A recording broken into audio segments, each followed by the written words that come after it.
Cette revue de la presse vous est offerte par le ministère camerounais des Transports. Chers conducteurs, l'excès de vitesse ou la vie, il faut choisir. L'inattention, l'imprudence, l'impatience ne vont pas avec le volant. Ceci est un message du ministère des Transports. Bonjour à tous, c'est avec un réel plaisir que je vous retrouve ce matin pour que nous puissions parcourir ensemble les principales unes en kiosque au Cameroun. L'actualité de ce matin est fortement dominée par la victoire des Lions indomptables du Cameroun sur les Fennecs de l'Algérie hier à Blida. C'est le cas du quotidien Mutation qui titre ce matin « À nous le Qatar, Fennec, Ménal ». Au bout du suspense, le Cameroun élimine l'Algérie et se qualifie pour la Coupe du Monde 2022. L'information ce matin, vous l'aurez en page 15. Pour le quotidien, le Messager en titre mondial 2022, les Lions indomptables se qualifient. C'est terminé. Au terme d'un scénario fou, le Cameroun obtient son ticket de qualification et prive l'Algérie du Qatar. Cameroun 2, Algérie 1, we did it, nous renseigne ce matin à sa grande une, le quotidien bleu d'Amanmana le jour. Le quotidien national bilingue Cameroun Tribune emboîte le pas à ses prédécesseurs ce matin en titrant Coupe du Monde 2022, Qatar, nous voilà. Les Lions indomptables héroïques ont arraché leur qualification de haute lutte hier soir à Blida. En Algérie, les Camerounais pourtant battus à domicile vendredi dernier 0-1 ont réussi à renverser leurs adversaires algériens au bout des prolongations de buts à 1. Ils participeront à leur 8e Coupe du Monde de football en novembre prochain. De quoi mériter les félicitations du président de la République, Paul Biya, dans un tweet hier nuit qui a salué cette brillante performance. L'information ce matin, vous l'aurez des pages 26 à 27. Le quotidien L'Info à chaud, qui indique par ailleurs qu'il avait déjà prédit ce scénario, nous renseigne qu'impossible n'est pas camerounais. Étoppeuse sont peu, les lions peuvent également. En petite une, on parle de poissons dits pourris d'Obala. Congelcam présente à la presse des vidéos qui dévoilent la manipulation de la déléguée Minepia Lequier. L'information ce matin, vous l'aurez en page 4. L'hebdomadaire Tribune d'Afrique en parle amplement ce matin en nous présentant un autre complot contre Congelcam. L'entreprise du sénateur Ngoutingue Sylvestre est depuis peu la cible des autorités administratives et des coupes-jarrets qui l'accusent de tout. Quand ce n'est pas le ministère du Commerce qui lui tape sur les doigts pour les prix du poisson à l'étalage, ce sont des fonctionnaires des services déconcentrés du Minepia et du Minat qui l'accusent de vendre du poisson avarié.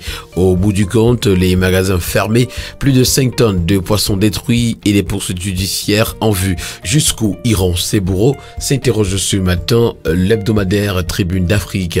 L'information au complet, vous l'aurez en page 5. En petite une, on parle de finances publiques. Retrouvons des innovations dans la nomenclature des comptes de l'exercice 2022.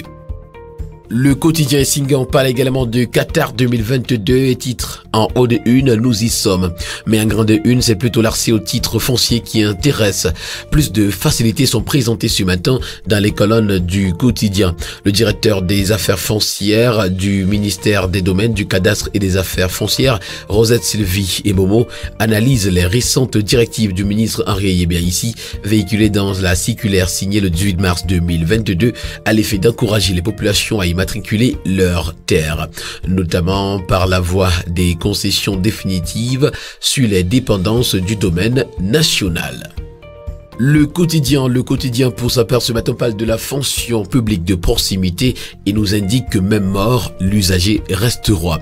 Résurgence de l'épidémie de choléra, mission d'urgence sanitaire dans le sud-ouest et puis en transit du RDPC, succès total dans le Noun.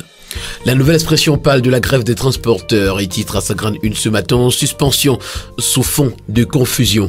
Ceux qui ont appelé à la grève ne se reconnaissent pas dans la décision de suspension décidée par une partie du collectif qu'ils traitent d'imposteurs. Une tradition dans ce secteur dont les dirigeants syndicaux sont régulièrement corrompus pour tuer toute velléité de contestation.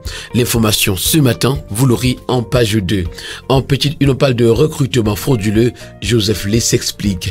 Yaoundé, une disparition mystérieuse. Crise anglophone, les défenseurs des droits humains en danger et puis crise ukrainienne. Et si les USA s'engagent militairement? Le quotidien Émergence à sa grande une parle des lions indomptables et titre phénoménal avant de nous présenter, s'agissant de l'affaire du poisson avarié, les vérités de Congelcam. Retrouvons également en petite une le musellement de l'opposition. Amnesty International accuse. Et puis projet d'électrification solaire de 1000 localités. Le Cameroun recherche des financements pour la 3e phase. Diaspora également, les Camerounais du Maroc en marche vers un entrepreneuriat inclusif. L'hebdomadaire Forum Libre qui parle de la présidentielle anticipée de la candidature de Paul Biya nous fait savoir que la Léquier et EYBA ici insistent. Pour le tri-hebdomadaire Le Soir, 2015-2022, Remember Françoise Phoning, que devient son héritage? Une femme au parcours atypique. Il y a des êtres que l'on ne remplace pas, des vides que l'on comble difficilement et péniblement. Ainsi en est-il de l'honorable Françoise Phoning qui nous a quittés le 23 janvier 2015, nous laissant dans la tristesse, la désolation et le désarroi, commente donc ce matin le tri-hebdomadaire Le Soir. On parle du projet d'appui à la santé maternelle et infantile de la Banque islamique de développement. Retrouvons l'accord parfait entre le MinSanté et la Banque islamique de développement. À la une du quotidien Econews ce matin, dette de l'État aux enseignants dans le spectre de l'indifférence. Ngor Hubert, enseignant de philosophie, décrypte les causes profondes de la grève des enseignants et l'impact économique et social de la dette de l'État de plus de 181 milliards de francs CFA envers les seigneurs de la craie. Le tri-hebdomadaire L'Œil du Sahel pour sa part ce matin nous amène dans les conflits et nous renseigne que le Mayo Bagno est au bord de l'implosion. Ngangha, un chef de village sauvagement assassiné. Et puis enseignement supérieur, le budget de l'université de Gaoundéré a été amputé de 1,2 milliard de francs CFA. Le journal Santé Nature Info pour sa part ce matin parle de choléra et nous renseigne que la région du Sud-Ouest est en alerte rouge sur près de 2650 cas recensés à ce jour sur l'ensemble du territoire. Plus de 1000 sont enregistrés dans cette partie du pays. Le ministère de la Santé publique met tout en œuvre pour arrêter l'épidémie dans cette région et dans les 5 autres touchés. On parle de la communication au ministère de la Santé. Manaouda Malachi interdit les actions isolées. L'information ce matin est à retrouver en petite une. Le quotidien L'économie parle de cybercriminalité et nous renseigne que le Cameroun veut renforcer la protection de son cyberespace. Minette Libom Lilikin, ministre des Postes et Télécommunications, a défendu le 25 mars 2022 à l'Assemblée nationale le projet de loi autorisant le président de la République à procéder à l'adhésion du pays à la Convention de Budapest sur la cybercriminalité. L'information ce matin, vous l'aurez en page 3. Lutte contre l'inflation, la BIAC durcit l'accès au crédit bancaire, nous renseigne ce matin le journal Éco Matin. Le journal parle également du secteur bancaire camerounais et s'interroge: quel marché pour Bench Bank, Access Bank et la régionale? Mesdames et messieurs, c'est ici que prend fin cette autre édition de la revue de la presse camerounaise. Merci de l'avoir écouté et rendez-vous demain pour une nouvelle édition. D'ici là, portez-vous bien. Bonne journée à tous.